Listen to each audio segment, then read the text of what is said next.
Oke, assalamualaikum warahmatullahi wabarakatuh.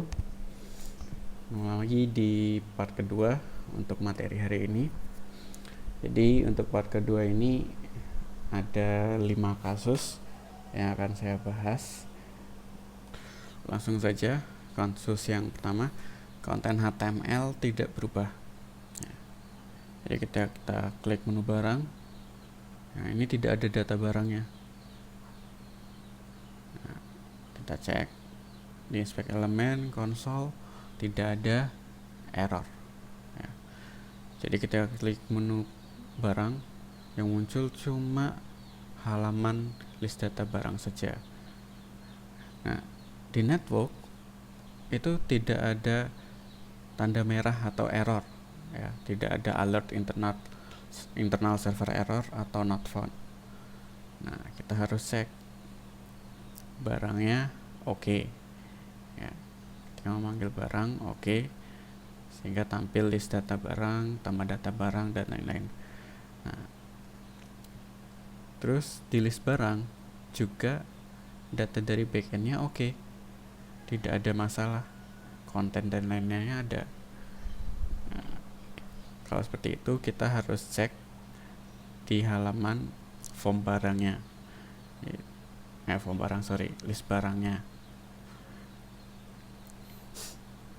Nah, jadi kan ketika Ajax pemanggilannya sukses, yang dipanggil adalah kode di dalam function sukses ini. Nah, kita cek dulu console.log objek data, datanya ada atau enggak. Kita klik menu barang, kita cek di konsol. Nah, datanya ada, berarti variabel objek datanya benar ya. Berarti pemanggilan variabel objek datanya benar, tapi tetap tidak muncul ya, karena kita emang di sini cuma ngecek aja menggunakan console log. Terus di sini kan HTML isinya adalah objek data obj data titik konten. Kita cek obj data titik konten ini beneran ada isinya atau enggak, atau kosong. Kita cek lagi, klik menu barang. Nah, ternyata obj data titik konten itu isinya udah bener. Nah, ini kan isi tabel nih, tr, td, dan lain-lain. Nah, selanjutnya kita cek elemen yang kita seleksi. Ini kan kita seleksinya kelas tabel barang. Nah, kita konsol log aja. Nah, kita cek seleksinya benar apa enggak. Nah, muncul hasilnya, tapi lengthnya 0, artinya tidak ada elemen yang kita seleksi. Coba kita reload, klik menu barang. Nah, sama ya, jadi elemennya tidak berhasil diseleksi, tidak ada elemen yang kita seleksi ya. Jadi kalau nggak ada elemen yang diseleksi ya, otomatis tidak ada konten yang dirubah. Nah, jadi seleksinya harus kita perbaiki. Di sini kita menseleksi titik tabel barang, kelas tabel barang. Nah, sedangkan di sini tabel barang itu huruf kecil semua. Nah, di sini tabel barang, barangnya tadi huruf besar B-nya. Nah, jadi kita harus samakan huruf besar kecilnya.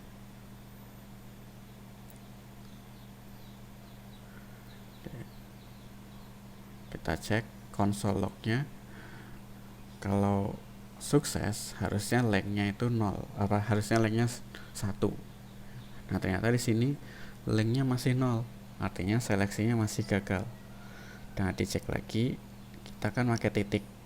Nah, sedangkan di HTML adalah ID, harusnya pakai tanda pagar ya. Jadi kita cek lagi seleksinya, konsol seleksi, klik menu barang. Nah, sekarang hasilnya udah muncul, konsol lognya lengthnya 1, artinya ada elemen yang berhasil diseleksi. Oke, Jadi seperti itu. Silakan gunakan console log kali. Jadi tidak ada error di konsol dan network juga tidak error.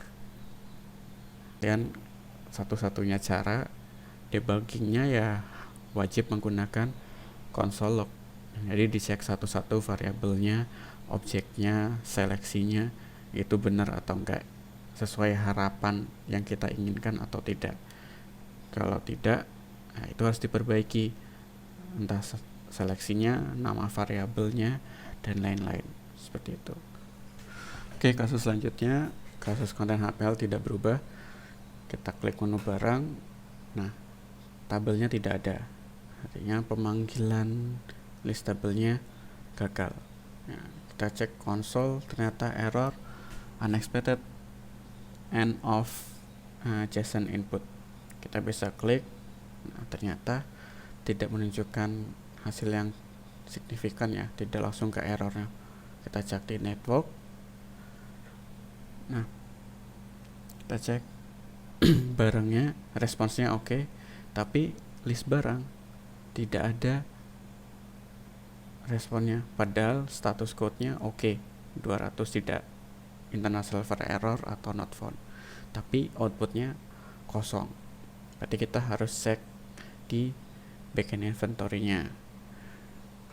Tadi kan kita manggilnya application controller file barang ya, barang list barang. Berarti controller barang.php fungsi list barang.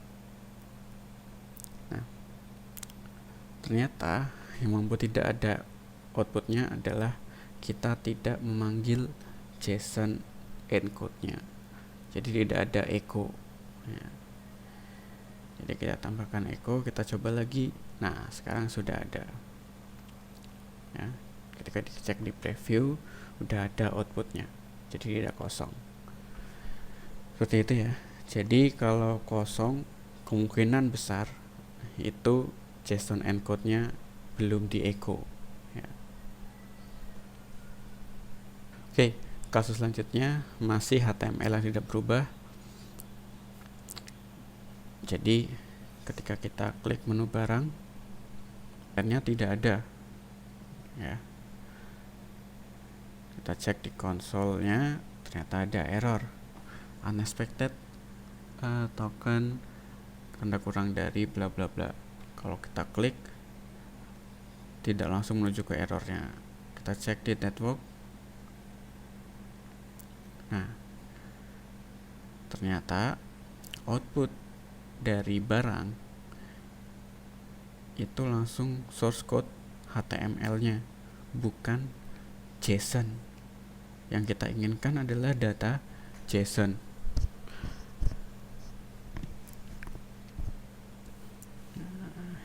Jadi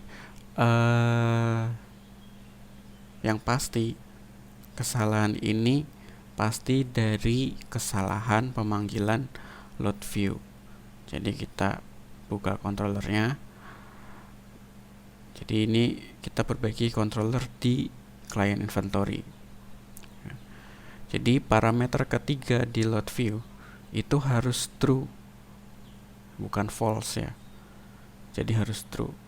Nah, sekarang muncul. Jadi dibandingkan. Nah, jadi tipenya JSON. Nah, ini source code HTML ya, jadi yang kita inginkan itu adalah JSON ya. Jadi outputnya emang kelihatan gak rapi seperti itu, tapi emang itu maksudnya yang kita inginkan ya. Jadi ingat, ketika load view, parameter ketiga itu harus bernilai true, itu wajib. Oke, kasus selanjutnya error Ajax post ya. Kita coba klik menu barang, terus kita masuk ke tambah data barang, kita masukkan data dummy, data test, terus kita klik simpan.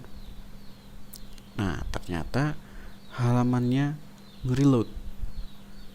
Nah, jadi tidak mengirimkan data ke backend, tapi halamannya marah reload ketika kita klik simpan data.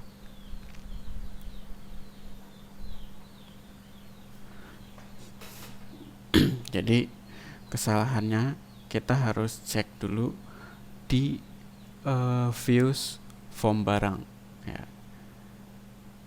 Jadi kalau ketika kita submit dan halamannya masih reload ya, jadi dia mengirimkan data secara tradisional ya, secara sinkron.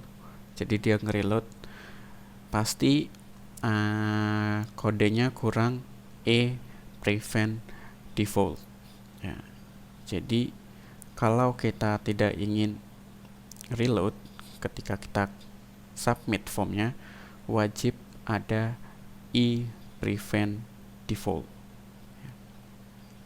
Kita coba lagi, kita masukkan data tesnya sekarang, terus kita klik simpan, berhasil ya. Nah, jadi prevent default itu wajib, sintaksnya seperti ini.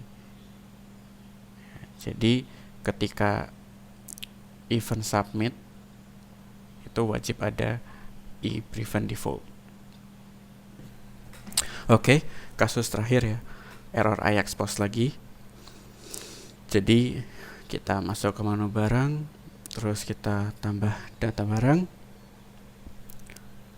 Nah, kita coba masukkan data tes lagi, tes barang kedua. Terus kita simpan data barang. Ternyata internal server error. Ya, kalau internal server error harusnya inspect elemen, terus langsung cek network ya. Karena di konsol mesti errornya sama, internal server error. Nah, kita coba klik lagi simpan data barangnya. Nah, di situ kelihatan create actionnya merah. Database error occur. Ya, di situ errornya adalah nama barang cannot be null. Berarti di sini inputan kita nama barangnya itu dianggap null, tidak ada data. Padahal di situ jelas-jelas ya, nama barang itu yang kita inputkan ada. Jadi tes barang kedua sebagai nama barangnya. Tapi di backend kebacanya null. Ya, jadi di situ database-nya ngebaca nama barangnya null, tidak membaca inputan yang ada di form kita.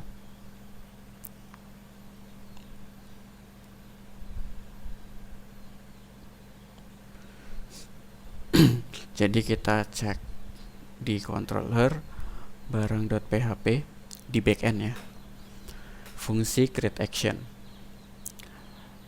Kita harus melihat variabel yang digunakan, fungsi create action ya, benar. Nah, untuk menginputkan data ini kodenya. Jadi nama barang diambil dari this input post nama, sedangkan deskripsi input post deskripsi. Deskripsinya tadi ada ya datanya. Nah, untuk melihat variabel input postnya, kita bisa scroll ke bawah. Sini ada nama barang, deskripsi, ID barang, stok. Ternyata tidak ada this input post nama, adanya nama barang. Jadi pantas saja di inputan tadi dianggap null. Jadi kita ubah jadi nama barang sesuai nama variabel yang dikirimkan oleh klien ya. Kita coba simpan. Nah, berhasil. Jadi nama variabel postnya harus sesuai dengan nama variabel yang dikirim oleh klien, gitu ya teman-teman. Jadi diperhatikan lagi dengan saksama. Oke, jadi segitu dulu untuk pertemuan kita hari ini. Terima kasih atas perhatiannya. Jika kalian menemukan error yang lain dan ingin ditanyakan atau didiskusikan cara menanganinya gimana, silakan bisa langsung WA saya atau bisa lewat Google Classroom, dan siapkan tim viewernya ya, biar saya bisa langsung bantu memecahkan masalah kalian. Oke. Sekali lagi terima kasih atas perhatiannya. Wassalamualaikum warahmatullahi wabarakatuh.